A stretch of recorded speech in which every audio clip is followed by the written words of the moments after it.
Hi, my name is Professor Eric Knutsen. I teach torts, insurance, and civil procedure at Queen's University. I'm interested in insurance law because it's really about stories about people in the wrong place at the wrong time. They're all little problems that involve little snippets of human life, but you wouldn't think that because it's called insurance. The reason it's about people and stories like that is because we have to take insurance policy language, which is basically like a contract, that's sort of written in a form that is perhaps sterile, thinking of something happening in the future, and take a slice of life, some accident, some tragedy that's happened, and figure out, is insurance compensation going to be there to pay for it or not? So for example, if we look at a piece of language like what does total disability mean if someone's not able to work anymore? What does that mean? Does that mean somebody can't work again for the rest of their life? Does it mean they can do some part of their job? Does it mean they have to sell pencils on the street before it pays? We don't know, but there's a continuum of responses. So the real interesting reason that I'm drawn to insurance law is it's about little puzzles like that. How do you take a simple phrase like total disability and try and figure out what does that mean when real life butts up against it and somebody's lost their job? Who does it pay, how, and why? It's little puzzles like that. So it's little puzzles about flipping an argument. If I'm a plaintiff and I say, well, total disability means I can do some of my job but not all of my job. A defendant for an insurance company is going to say, no, total disability means total. You can't work.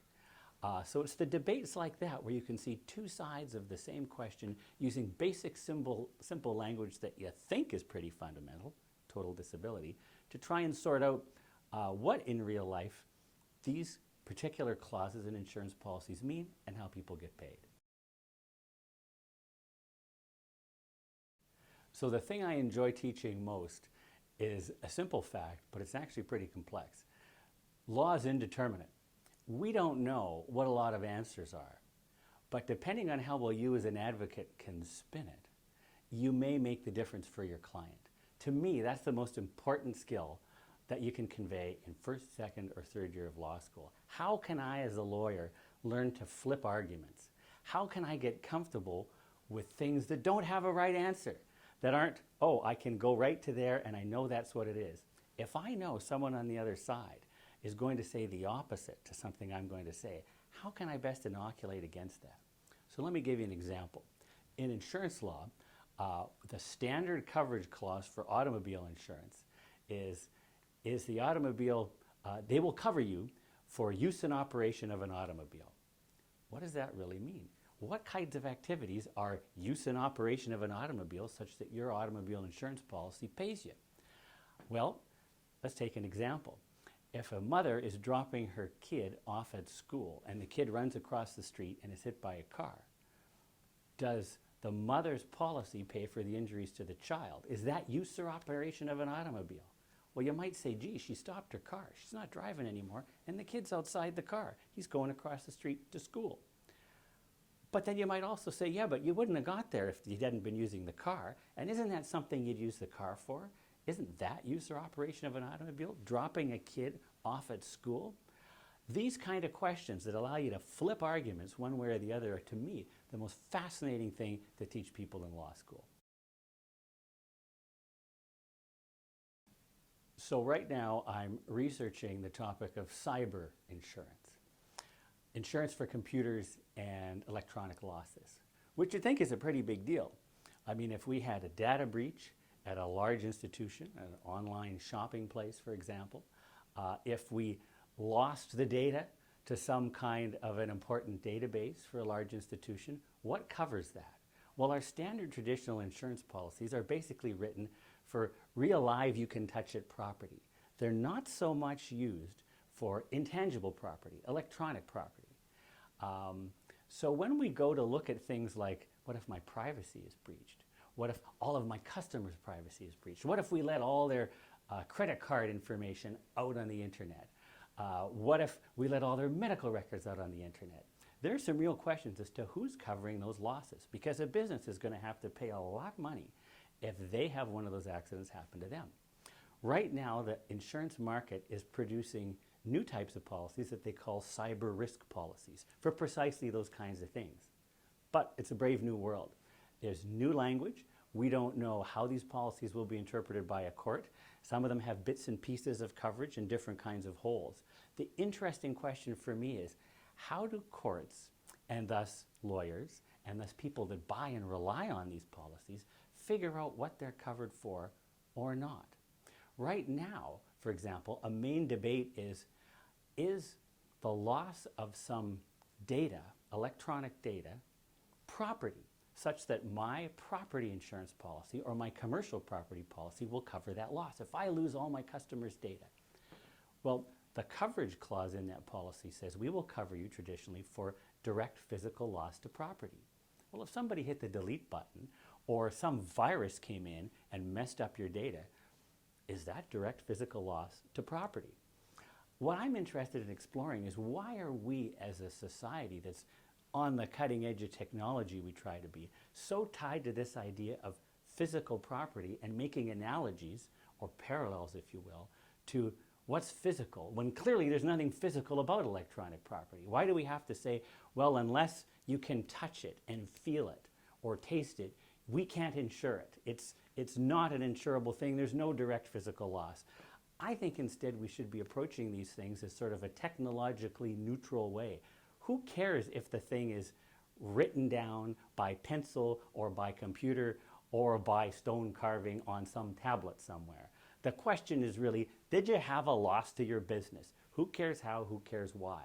And that's why people buy insurance policies, I think. But the problem is the language is tripping us up to not quite get there. It's my next project to figure out, how can we use this concept of techno-neutrality, if you will, and interpret insurance policies for these new kinds of losses, like cyber losses, or even losses for liability insurance with electronic or autonomous vehicles, auto-driving cars. How do we use what we've learned now and not get stuck in, well, it doesn't look like it did 30 years ago?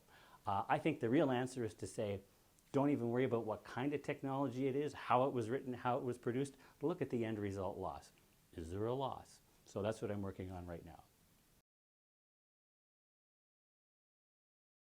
To me, probably the most important and rewarding aspect of the research component of my job is trying to figure out how my research will make an impact on everyday people's lives.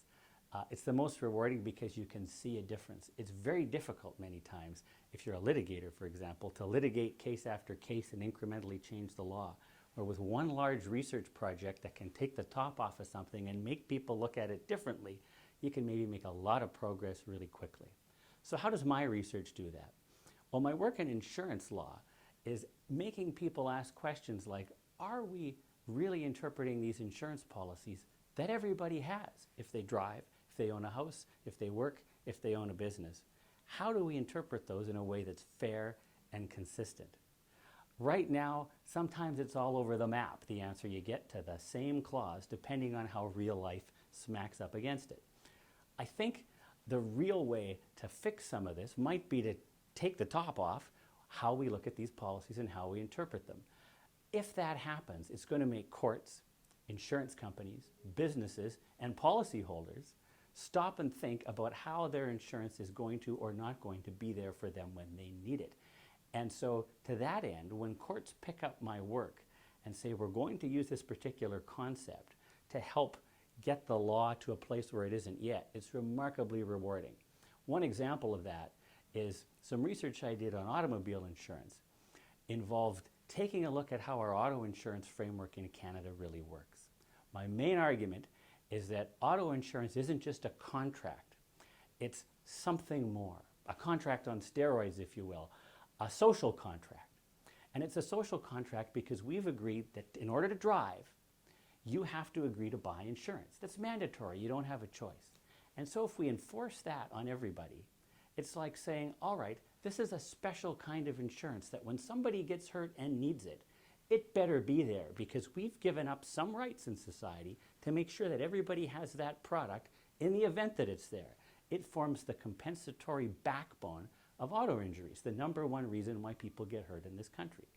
So at the BC Court of Appeal, they picked up that idea of auto insurance as a social contract and said you can't contract out of covering people for an auto accident because they're relying on it. It's their backstop to life. It's their social contract.